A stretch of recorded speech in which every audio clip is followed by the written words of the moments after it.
मौसम में परिवर्तन के साथ ही अकबरपुर क्षेत्र में सर्दी जोर पकड़ रही है। इससे सरसों और चने की फसल में फायदा मिलेगा, साथ ही गेहूं एवं जौ की समय पर बुआई हो सकेगी। क्षेत्र में बादलों की लुका छिपी भी चलती रही।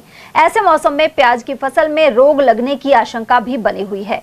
उधर सुबह के समय अलवर जयपुर हाईवे पर चालक अपने वाहनों की लाइट जलाकर चलाते हुए नजर आए। मौसम के बदल जाने के बाद हम अगर प्याज की फसल की बात करें तो प्याज की फसल में जो फफूंद जनित बीमारी है वो लगने की ज़्यादा डर रहता है, जिसमें प्याज की फसल अब करीब 2.5 महीने की हो चुकी है और कुछ अगेती फसल है वो तो मंडी जा रही है, लेकिन अब जो पछेती फसल है वो अब बनना भी प्रारंभ हो गई है।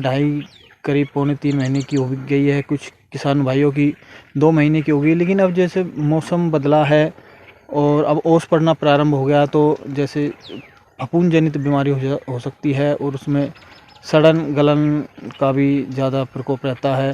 तो ऐसे में किसान भाई काफ़ी दुखी नज़र आ रहे हैं, उनके चेहरे पे चिंता भी झलक रही है। और वहीं अब भाव भी इस समय नहीं होने की वजह से जो किसानों की मेहनत है उस पर पानी फिर रहा है और उनकी आंखों में आंसू आ रहे हैं। जहाँ इस वर्ष जो लाल प्याज की खेती है, किसान भाइयों की आंखों में आंसू ला दिए हैं और उनकी जो मेहनत है उसका भी फल नहीं मिल पा रहा है, क्योंकि भाव कम है। और अभी जो जिस तरह का भाव है तो उनकी जो मजदूरी है, मेहनत है और खाद बीज है और जुताई निलाई है, तो उनके पैसे भी किसान भाइयों को नहीं निकल पा रहे हैं।